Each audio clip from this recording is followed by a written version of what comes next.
Hello guys, commerce ലോക്സിൻ്റെ പുതിയൊരു ക്ലാസ്സിലേക്ക് സ്വാഗതം. നമ്മളിന്ന് ഡിസ്കസ് ചെയ്യുന്ന റിസർച്ച് മെത്തഡോളജിയിലെ qualities of good research and qualities of a good researcher ആണ്. Firstly, qualities of a good research.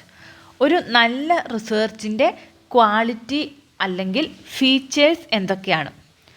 First തന്നെ, a good research have a well defined goal.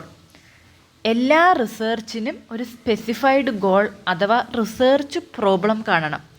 എന്തെങ്കിലും ഒരു പർട്ടിക്കുലർ ആവശ്യത്തിന് വേണ്ടി ആയിരിക്കണം നമ്മൾ റിസർച്ച് നടത്തുന്നത്. ഒന്നെങ്കിൽ മാർക്കറ്റിൽ ഒരു പുതിയ പ്രൊഡക്റ്റ് ഇൻട്രൊഡ്യൂസ് ചെയ്യുവാണ്, അത് വിജയിക്കുമോ ഇല്ലയോ എന്നറിയാനായിരിക്കാം റിസർച്ച്. അല്ലെങ്കിൽ നമ്മൾ ഒബ്സർവ് ചെയ്ത് കൂടുതൽ കുട്ടികൾ ഇപ്പോൾ വിദേശത്തോട്ട് പഠിക്കാൻ പോവാണ്, അത് എന്തിനാണെന്നറിയാനായിരിക്കാം റിസർച്ച്. എന്തെങ്കിലും ഒരു പർപ്പസ് വേണം റിസർച്ചിന്. ചുമ്മാ ഒരു പർപ്പസും ഇല്ലാതെ പെട്ടെന്നൊരു സുപ്രഭാതത്തിൽ നമുക്ക് സ്റ്റാർട്ട് ചെയ്യാൻ പറ്റുന്ന ഒന്നല്ല റിസർച്ച്. ഒരു ലക്ഷ്യത്തോടു കൂടി നമ്മൾ ആരംഭിക്കുന്നതാണ് റിസർച്ച്. പിന്നെ റിസർച്ചിൻ്റെ ഒരു സെക്കൻഡ് ക്വാളിറ്റിയാണ് റിസർച്ച് ഷുഡ് ബി സിസ്റ്റമാറ്റിക് ആയിരിക്കണം. A good research should B structured with specific steps in specified sequence. First നമ്മൾ ലിറ്ററേച്ചർ റിവ്യൂ നടത്തണം. ലിറ്ററേച്ചർ റിവ്യൂവിനെ ബേസ് ചെയ്തിട്ട് നമ്മൾ നമ്മുടെ വേരിയബിൾസ് ഐഡൻറ്റിഫൈ ചെയ്യണം. ആ വേരിയബിൾസ് ഐഡൻറ്റിഫൈ ചെയ്ത് കഴിഞ്ഞിട്ട് നമ്മൾ ക്വസ്റ്റിനെയർ ഡെവലപ്പ് ചെയ്യണം. ആ ക്വസ്റ്റിനെയർ വെച്ച് നമ്മൾ ഡേറ്റ കളക്ട് ചെയ്യണം. ഡേറ്റ കളക്ട് ചെയ്ത് കഴിഞ്ഞ് ഡേറ്റ അനലൈസ് ചെയ്യണം. അങ്ങനെ ഒരു പർട്ടിക്കുലർ സീക്വൻസ് ഉണ്ട്. ഈ പർട്ടിക്കുലർ സീക്വൻസിൽ തന്നെ ഡേറ്റ കളക്ട് ചെയ്യാനായിട്ട് പല മെത്തേഡ്സ് ഉണ്ട്, ഡേറ്റ അനലൈസ് ചെയ്യാനായിട്ടുള്ള മെത്തേഡ്സ് ഉണ്ട്. അപ്പം എല്ലാം ആ ഒരു സ്ട്രക്ചറിലും പ്ലാനിലും പോകണം. വെറുതെ നമുക്ക് ഫസ്റ്റ് പോയി ഡേറ്റ കളക്ട് ചെയ്തിട്ട് പിന്നെ വന്ന് നമുക്ക് ബാക്കി കാര്യങ്ങൾ ലിറ്ററേച്ചർ വായിച്ച് അങ്ങനെ തുടങ്ങാൻ പറ്റില്ല. ഒരു ലോജിക്കൽ സീക്വൻസ് ഉണ്ട്. ആ സീക്വൻസ് ഫോളോ ചെയ്ത് ആ ഒരു ഫസ്റ്റ് തന്നെ നമ്മളൊരു plan of action, research design prepare ചെയ്യും. ആ പ്ലാൻ ഓഫ് ആക്ഷൻ അനുസരിച്ച് പോകണം. ഓക്കെ, അപ്പം നല്ലൊരു റിസർച്ച് എന്ന് പറയാൻ സിസ്റ്റമാറ്റിക് ആയിരിക്കണം. തേർഡ് ഫീച്ചറാണ് ലോജിക്കൽ.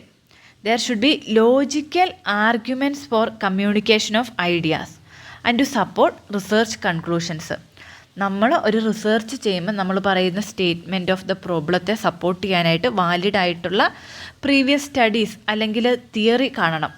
നമുക്ക് വെറുതെ പറയാൻ പറ്റത്തില്ല ഇന്നിടത്ത് ഇന്ന പ്രോബ്ലം ഉണ്ട്, അതുകൊണ്ട് ഞങ്ങളിത് ചെയ്യുന്നു, ഞങ്ങൾക്ക് ഇങ്ങനെയൊക്കെ ഐഡൻറ്റിഫൈ ചെയ്യാൻ പറ്റി, അങ്ങനെ നമുക്ക് പറയാനായിട്ട് പറ്റില്ല.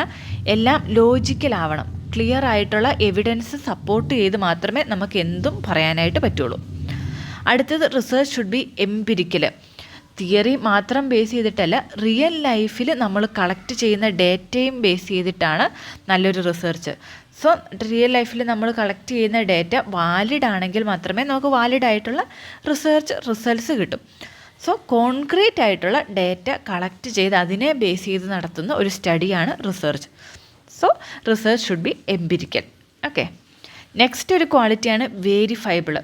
നമ്മുടെ റിസർച്ചിൻ്റെ റിസൾട്ട് അതേ സിറ്റുവേഷനിൽ വീണ്ടും നടത്തിയാൽ അതേ റിസൾട്ട് തന്നെ കിട്ടണം. വേരിഫൈ ചെയ്യാൻ പറ്റുന്നതായിരിക്കണം. Okay, research should be verifiable എന്ന് പറയുന്നിടത്ത് നമ്മൾ മനസ്സിലാക്കേണ്ടത് റിസർച്ചിന് വാലിഡിറ്റിയും റിലയബിലിറ്റിയും ഉണ്ടായിരിക്കണമെന്നാണ്. ഓക്കെ, അടുത്തത് ഫ്രാങ്ക്. നല്ല ഫ്രാങ്ക്ലി ആയിട്ട്, നല്ലൊരു റിസർച്ചറാണെങ്കിൽ ഫ്രാങ്ക്ലി ആയിട്ടാണ് റിസർച്ച് ചെയ്യുന്നത്. അപ്പം നല്ലൊരു റിസർച്ചിൻ്റെ ക്വാളിറ്റി ഫ്രാങ്ക് എന്നുള്ളതാണ്. റിസർച്ചറിൻ്റെ ഇഷ്ടമനുസരിച്ച് ചെയ്യാതെ എല്ലാം കൃത്യമായിട്ടുള്ള ഓർഡറിൽ ഓണസ്റ്റായിട്ട് കൃത്യമായി കാര്യങ്ങൾ പറഞ്ഞ്, ഇപ്പം അനാലിസിസ് പാർട്ടിലൊക്കെ എല്ലാവരും തന്നെ ആദ്യമേ അവരുടെ റിസൾട്ട് ഇങ്ങനെ ആവണം എന്ന് വെച്ചിട്ട് അവർ ഡേറ്റയൊക്കെ മാനിപ്പുലേറ്റ് ചെയ്യാറുണ്ട്. ഒരു നല്ല റിസർച്ച് എപ്പോഴും ഫ്രാങ്ക് ആയിരിക്കണം. കിട്ടിയ ഡേറ്റ വെച്ച് കറക്റ്റായിട്ടുള്ള അനാലിസിസിലൂടെ കറക്റ്റായിട്ടുള്ള റിസൾട്ട് പ്രസൻറ്റ് ചെയ്യുന്നതായിരിക്കണം. അടുത്തൊരു ഫീച്ചറാണ് നോളജ് ബാങ്ക്. ഏതൊരു നല്ല റിസർച്ചും ഇപ്പോഴുള്ള നോളേജിനോട് കൂടെ എന്തെങ്കിലും കൂട്ടിച്ചേർക്കുന്നതായിരിക്കണം. It should contribute something to the existing body of knowledge. Okay, അപ്പോൾ ഇത്രയാണ് നല്ലൊരു റിസർച്ചിൻ്റെ ഫീച്ചർ. എന്തൊക്കെയാണ്? കൃത്യമായിട്ടുള്ള ഗോൾ വേണം, ഒരു ഓർഡർ സിസ്റ്റമാറ്റിക് ആയിട്ട് പോകണം, പറയുന്ന എല്ലാ സ്റ്റേറ്റ്മെൻറ്റ്സും ലോജിക്കലായിരിക്കണം, സപ്പോർട്ടഡ് ബൈ എവിഡൻസ് ആയിരിക്കണം. അതുപോലെ ഡേറ്റ എന്ന് പറഞ്ഞാൽ ആക്യുറേറ്റ് ആയിരിക്കണം, എംപിരിക്കൽ ആയിരിക്കണം. പിന്നെ നമ്മൾ ഈ റിസർച്ച് റിസൾട്ട്സ് വെരിഫൈ ചെയ്യാൻ പറ്റുന്നതായിരിക്കണം. പിന്നെ ഓൾ റിസർച്ച് എന്ന് പറയുന്നത് ഫ്രാങ്ക്ലി ആയിരിക്കണം നമ്മൾ പ്രിപ്പയർ ചെയ്യുന്നത്. പിന്നെ നോളജ് ബാങ്കിലോട്ട് എന്തെങ്കിലും ആഡ് ചെയ്യണം. അപ്പോൾ നമ്മളിപ്പോൾ പറഞ്ഞ നല്ല ഒരു റിസർച്ചിൻ്റെ ക്വാളിറ്റീസ് പഠിച്ചു. നല്ലൊരു റിസർച്ച് കണ്ടക്ട് ചെയ്യാനായിട്ട് റിസർച്ചറിന് ചില ക്വാളിറ്റീസ് വേണം. ഓക്കെ, അപ്പോൾ നമ്മളിനി നോക്കാൻ പോകുന്നത് qualities of a good researcher. ഒരു ഗുഡ് റിസർച്ചറിന് വേണ്ട ക്വാളിറ്റീസ്. ഫസ്റ്റ് തന്നെ scientific mind. A researcher should have A scientific mind. He should not be influenced and guided by pride and prejudice and superficial facts. He must give up his personal likes and dislikes. ഓരോ റിസർച്ചറും ഓരോ മനുഷ്യനാണ്. അവർക്ക് അവരുടേതായ ഇഷ്ടങ്ങൾ, ആഗ്രഹങ്ങൾ, അല്ലെങ്കിൽ അവരുടേതായ വിശ്വാസങ്ങളൊക്കെ കാണും. ഇങ്ങനെ പേഴ്സണലായിട്ട് വരുന്ന ലൈക്സ്, ഡിസ്ലൈക്സ്, ബിലീവ്സ് ഇതൊന്നും റിസർച്ചിനെ ഇൻഫ്ലുവൻസ് ചെയ്യരുത്. റിസർച്ച് സയൻറ്റിഫിക്കായിട്ട്, സിസ്റ്റമാറ്റിക്കായിട്ട് ആ പ്ലാൻ ഓഫ് ആക്ഷൻ പ്രകാരം പോകണം. റാഷണലായിട്ട് മാത്രമേ റിസർച്ച് ആ ഒരു പ്രോസസ്സ് അണ്ടർടേക്ക് ചെയ്യാൻ പാടുള്ളൂ റിസർച്ചർ. ഓക്കെ, അതാണ് സയൻറ്റിഫിക് മൈൻഡ്. Second, creativity. കൃത്യമായിട്ടുള്ള നല്ല രീതിയിലുള്ള ക്രിയേറ്റിവിറ്റിയും ഇമാജിനേഷനും ഒക്കെ ഉണ്ടെങ്കിൽ മാത്രമേ റിസർച്ചറിന് എന്തെങ്കിലുമൊക്കെ ഒരു പ്രശ്നങ്ങൾ കാണുമ്പോൾ ഇതിലൊരു റിസർച്ചിനുള്ള ഒരു സ്കോപ്പ് ഉണ്ടല്ലോ എന്ന് ഐഡൻറ്റിഫൈ ചെയ്യാനും, പിന്നെ ഡേറ്റ കളക്ഷൻ്റെയൊക്കെ സമയത്ത് റെസ്പോണ്ടൻസിൻ്റെ അടുത്ത് നിന്ന് കൃത്യമായി ഡേറ്റ കളക്ട് ചെയ്യാനും ഒക്കെ പറ്റത്തുള്ളൂ.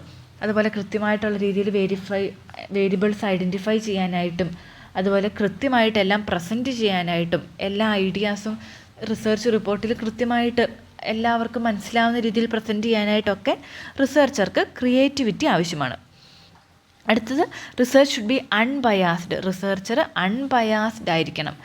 റിസർച്ചറിനെ ആരും ഇൻഫ്ലുവൻസ് ചെയ്യാനായിട്ട് പാടില്ല. അതിപ്പം റിസർച്ചറിൻ്റെ പേഴ്സണൽ ബിലീവ്സും പേഴ്സണൽ ജഡ്ജ്മെൻറ്റ്സും ആവാം, അല്ലെങ്കിൽ മറ്റുള്ളവരുടെ ഇൻഫ്ലുവൻസ് ആവാം. ഒന്നിലും റിസർച്ചർ ഇൻഫ്ലുവൻസ് ആവാൻ പാടില്ല. ബയാസ് ഫ്രീ ആയിട്ട് റിസർച്ചിൻ്റെ പാതയിൽ മുന്നോടണം. ഓക്കെ, അടുത്തത് പേഷ്യൻസ്. റിസർച്ച് എന്ന് പറഞ്ഞാൽ ഒരു ലോങ് ജേർണിയാണ്, എളുപ്പത്തിൽ തീരില്ല.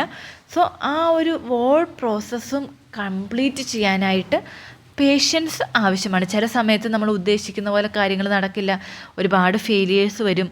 സോ അങ്ങനെയുള്ള കേസിലും പേഷ്യൻസ് ഉള്ള ഒരാൾക്ക് മാത്രമേ റിസർച്ച് കണ്ടക്ട് ചെയ്യാനായിട്ട് പറ്റുള്ളൂ. Next, analytical mind.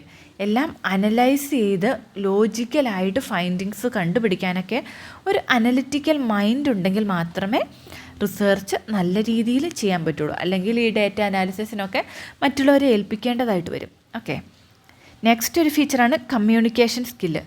റിസർച്ചറിന് കാര്യങ്ങളൊക്കെ കണ്ടുപിടിക്കാൻ ഐഡിയ അങ്ങനെ കഴിവുണ്ടെങ്കിലും കാര്യമില്ല, അത് നല്ല രീതിയിൽ മറ്റുള്ളവരിലോട്ട് എത്തിക്കാൻ പറ്റണം. റിസർച്ചിൻ്റെ ഒരു റിസർച്ച് വർക്കിൻ്റെ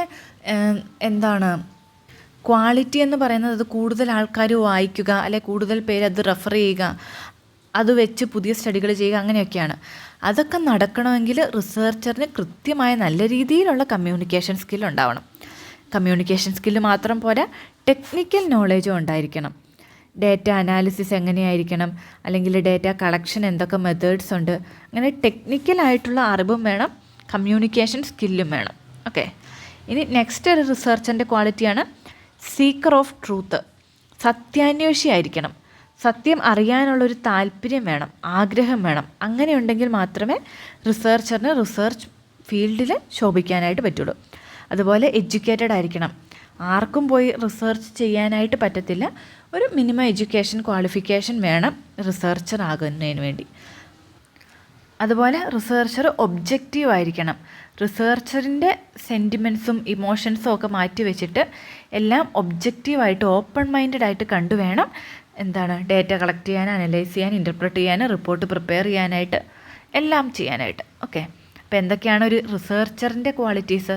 ഒരു സയൻറ്റിഫിക് മൈൻഡ് വേണം, ക്രിയേറ്റിവിറ്റി വേണം, അൺബയാസ്ഡ് ആയിരിക്കണം, പേഷ്യൻസ് ഉണ്ടായിരിക്കണം, അനലിറ്റിക്കൽ മൈൻഡ് വേണം, കമ്മ്യൂണിക്കേഷൻ സ്കില്ല് വേണം, ടെക്നിക്കൽ നോളേജ് വേണം, സീക്കർ ഓഫ് ട്രൂത്ത് ആയിരിക്കണം, എഡ്യൂക്കേറ്റഡ് ആയിരിക്കണം, ഒബ്ജക്റ്റിവിറ്റി വേണം.